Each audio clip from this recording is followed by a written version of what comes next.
victims who was used by somebody who was psychopathic. Let's tell this story. World of Secrets, Season 2, The Disciples. Listen now wherever you get your BBC podcasts. You're listening to The Inquiry on the BBC World Service with me, Sandra Canthal. Each week, we bring you one question, 4 expert witnesses, and an answer.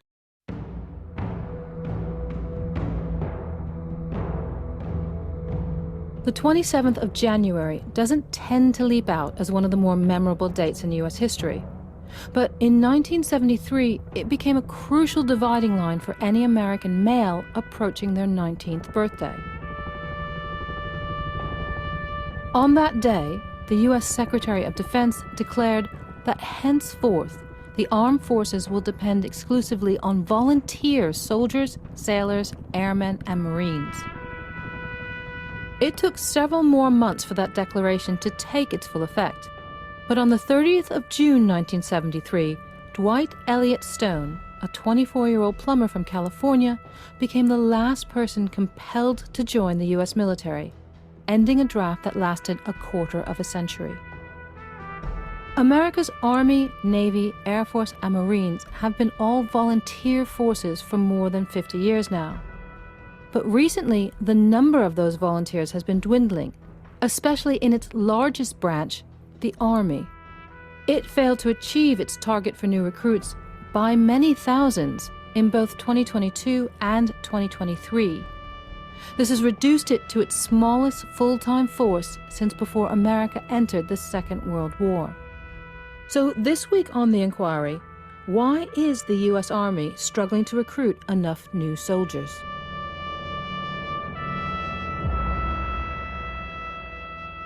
Part 1. The 1%.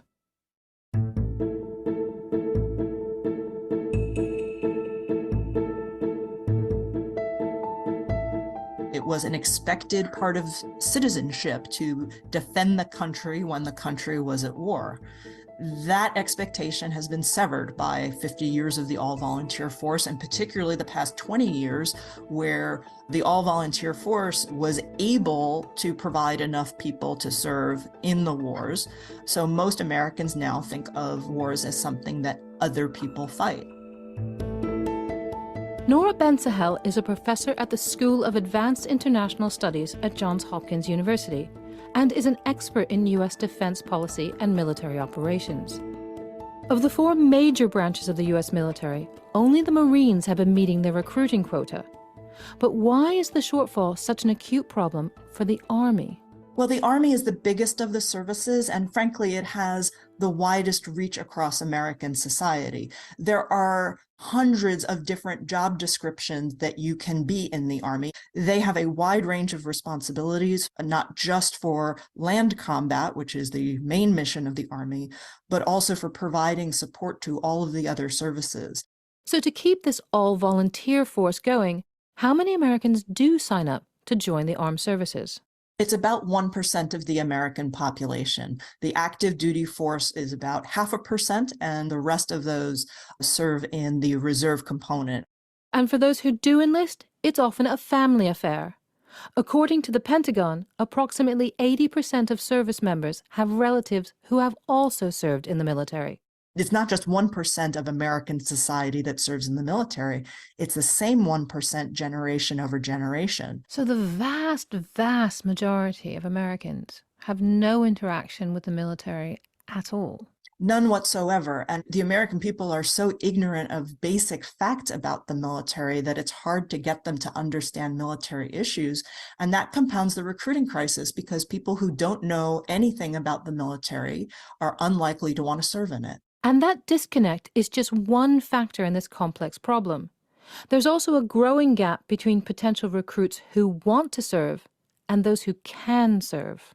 The military has certain standards you must meet in order to come in, and the number of young people meeting them has dropped very significantly. 2 years ago, it suddenly plummeted from 29% to 23% in a single year, and that number has now continued for about 2 years. That's a remarkable drop in a very short period of time. And again, that's just eligibility. That's just who can serve. So what's holding back this willing core of potential volunteers? The reasons largely have to do with effects from the pandemic that are still lingering. Fewer people are achieving the test scores that are needed to enter the military. Physical fitness levels have also gone down since the pandemic, and fewer people are able to reach those now. One that I think is not well appreciated is that there are also certain mental health conditions that exclude you from military service, including some very common ones like diagnoses of depression and anxiety. And we know that rates of depression and anxiety skyrocketed among all people during the pandemic. And then there's the role of the economy. When it's strong and civilian jobs are plentiful, military recruitment becomes a much harder sell. This has been true since the advent of the all-volunteer force in 1973. For many years, the military essentially knew how to address that. There were financial incentives that they could offer when the economy was good to still convince people to come in. The problem is, since the pandemic, the traditional patterns to offset some of those issues aren't working the way they used to because the economy has changed. So if the US Army is having trouble getting enough people to volunteer for the service, could the government consider going back to the ultimate form of recruitment, forcing people to serve through the draft? I think there is almost no circumstance in which the United States would institute a military draft short of some massive attack on US territory. I have a friend who likes to joke that the only people in Washington who are opposed to it are Democrats, Republicans, and independents. It is so politically unpopular. So absent that, if these numbers continue to go down, the services are going to have to find ways to shrink and try to maximize as much military capability as they can with fewer and fewer volunteers. Part 2. A numbers game.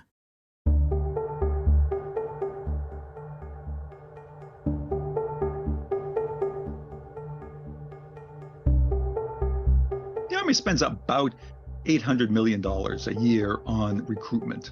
The services point out that we may call it an all-volunteer force, but it's really a recruited force. That is, the services have to go out and find enough people every year to fill their ranks. So this is a constant struggle, and recently it's been particularly difficult. Mark Cancian is both a retired Marine colonel and a senior advisor at the Center for Strategic and International Studies, a Washington, D.C. think tank.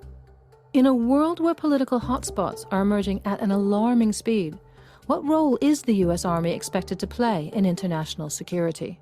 The United States is a global superpower. We are pledged to defend many allies and also many partners. The way we do that on land is with the U.S. Army. So if you are an ally of the United States and you want protection, it's the U.S. Army that's going to give it to you, which is not to say that the Air Force and the Navy don't have critical roles, but on the ground, if you get into trouble, it's the U.S. Army that's going to be there. Which is why it has soldiers stationed in countries around the world. If you look for the Army at bases that have names, major bases, there are about 76, or about 58 domestically, 12 in Europe, 6 in the Pacific, and then there are a number of forward locations in the Middle East, but no permanent bases there for the Army. If you look at personnel, the Army has about 60,000 soldiers in Europe. That number is higher now because of the rotations as a result of U.S. efforts to reassure allies in Eastern Europe. So there are probably an extra 10,000 there now, and maybe about 10,000 in the Middle East, and then about 40,000 in Asia between Japan and Korea.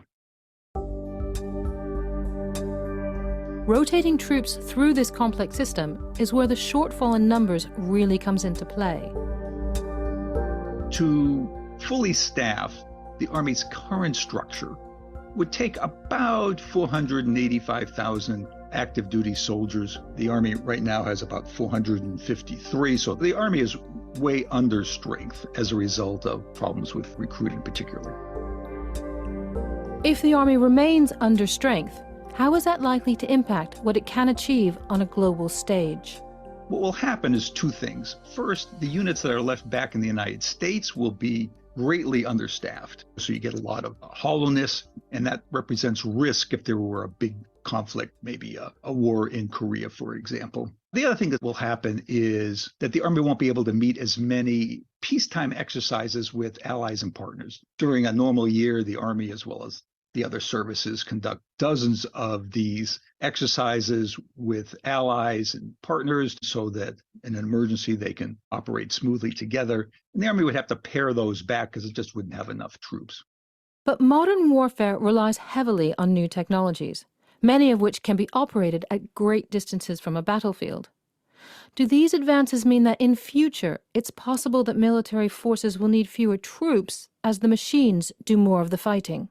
For a long time, people had believed that that might be the case. There had been talk for many years about push-button wars that would be fought at long distances with precision munitions, and that the role of infantry and ground forces would decline. There was a retired Army general named McMaster. He had an article that talked about 4 fallacies, and one of them he called the vampire fallacy because it kept rising from the dead even when history disproved it. And this was the notion that future wars would be short and fought at long range without great bloodshed. And what we're seeing in Ukraine is wars still require a lot of ground forces, a lot of infantry.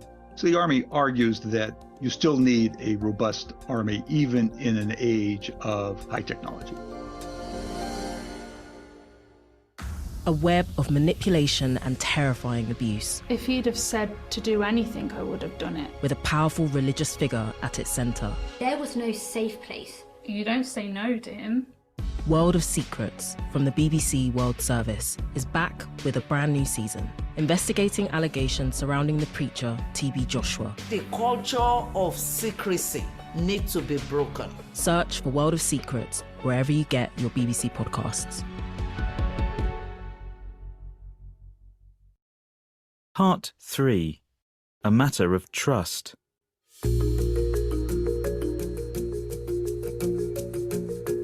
As we heard from Nora Bensahel, our expert witness in Part 1, there are myriad reasons why the US Army is struggling to reach its recruitment goals.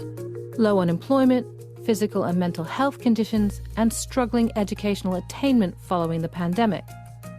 But there is another worrying trend to consider. If you trace public opinion of the military, it was lower in the 70s and improved dramatically in the 80s, and then more dramatically still after Desert Storm. And while it dipped a little bit towards the end of the 90s, it then shot back up with the 9/11 attacks and has remained remarkably high. The drop in the last 3 years or so has raised concerns that we might be heading back to what might be considered the more traditional American posture of ambivalence towards a peacetime military establishment. Professor Peter Feaver of Duke University is the author of the book Thanks for Your Service: The Causes and Consequences of Public Confidence in the US Military. Recently, American attitudes towards its military have not just fallen back to ambivalence, they've actually dived far further than that. According to the Ronald Reagan Foundation, in 2018, roughly 70% of Americans said they had great trust in the armed services. That proportion is now 46%. It's a trend Peter Feaver has also noticed.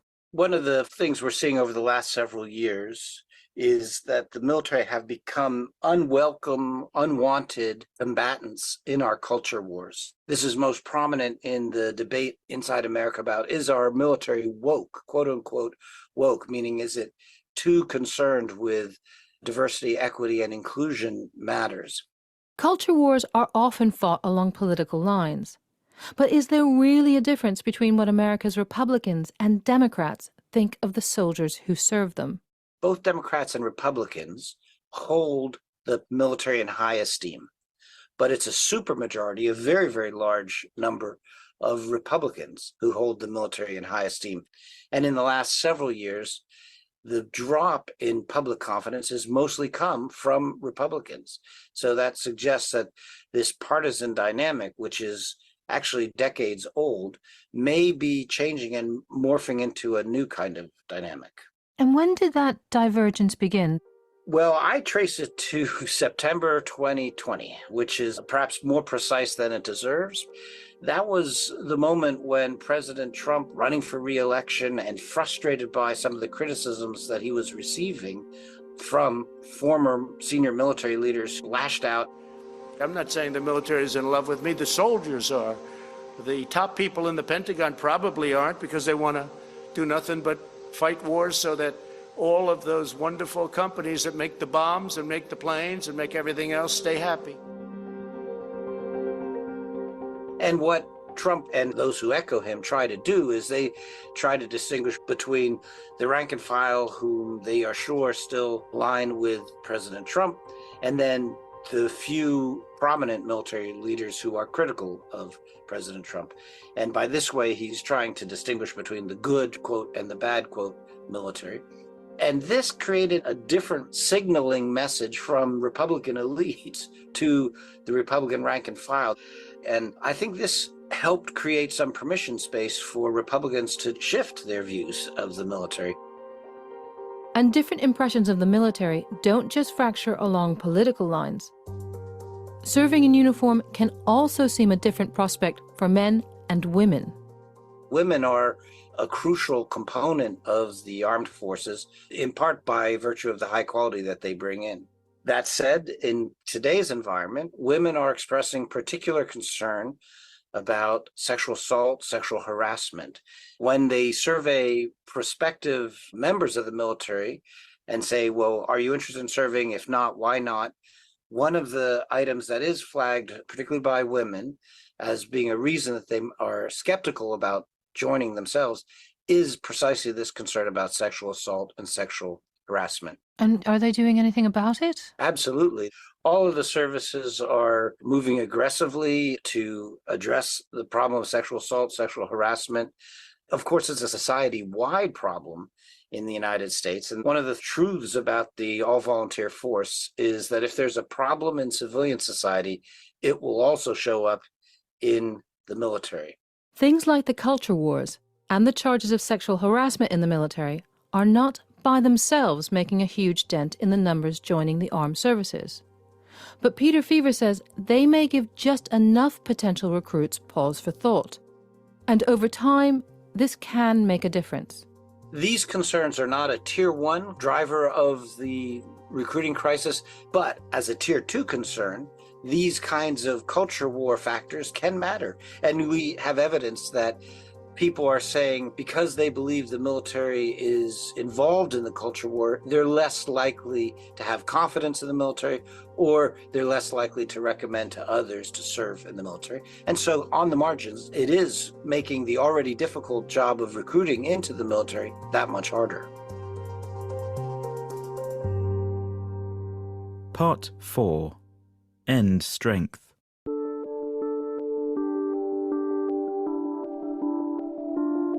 Last October, Secretary of the Army Christine Wormuth acknowledged to a Pentagon news conference that competition for talented Americans is fierce, and announced some systemic changes to how the Army aims to attract new soldiers, as well as plans to make recruiters a more specialized task force. These were some of a number of changes that were developed with both military and civilian input. It really is a kind of an across-the-board reset of the recruiting enterprise. And that task force, which had very high-level involvement, drew from many sources. I certainly was part of it. Beth Ash is a senior economist at the RAND Corporation in California, who specializes in defense manpower issues. She thinks the Army is going to need to consider both short-term and long-term strategies to reverse its falling number of recruits, steps the service is beginning to take. In the short term, what they should be doing, and in fact what they have been doing, is to look to things that have worked in the past that research shows are effective. This involves things like increasing retention. The Army's retention rate, when soldiers voluntarily choose to stay in the military after their obligated service has ended, isn't struggling the same way as its recruitment rate. Indeed, retention is very strong. Ultimately, what the Army has to do is meet what we call end strength. Congress requires they have so many people on hand at the end of the year. So if you're not recruiting as many as you need, the other approach is to increase retention. And then there are the more longer-term things to look at, starting with the rules on who's actually eligible to join. The Army has brought out the program that takes people who are marginally ineligible in terms of aptitude scores and in terms of fitness and weight, and get them into shape, if you will, so that they can meet eligibility requirements. There are both physical and mental health requirements which affect who's eligible to enlist in the Army. But there are different standards applied to those who join versus those who can remain in the armed forces. There are criteria that prevent you from joining the military, but do not prevent you from staying in the military. And particularly those related to the one people often focus on are those related to behavioral and mental health and things like depression and anxiety. The criteria for entering essentially says you can't have an active case. So that means if you are currently taking medication or seeing a physician, you cannot join. This peculiar set of circumstances, where being diagnosed with certain mental health conditions can prevent a person from joining but not staying in the Army, is one the U.S. military may in time adjust. The Department of Defense is currently running a pilot program looking at a number of medical conditions, particularly those related to behavioral and mental health, allowing individuals to join the military who in the past could not. And the idea is to then subsequently look at their performance to see if that policy is a sensible way to move forward. In 1973, the U.S. government ended the draft because it was considered both unpopular and unfair, forcing those who couldn't avoid it to put on a uniform against their will. There were concerns that an all-volunteer force wouldn't meet the needs of the nation. However, according to Beth Ash, who's been studying the military for the past 4 decades, there's no question that the performance of a military composed of those who want to serve has been a real success. We have to recognize the resilience of the all-volunteer force has really been fantastic. Have there been problems? Of course. I've seen these recruiting problems in different manifestations, and invariably they do get solved. They get solved often involving a lot of money and resources to deal with it. But really, it's important that notwithstanding the problems we're observing today, it has been an unbelievable success. The pool of young Americans, both willing and able to serve in its military, is shrinking, and competition for this labor force is intense. If the Army is going to draw more people into its ranks, it's going to have to do a better job of engaging with the people it needs to recruit. Societies change and adapt to the issues important to each new generation. The American Army is going to have to find a way to do that too.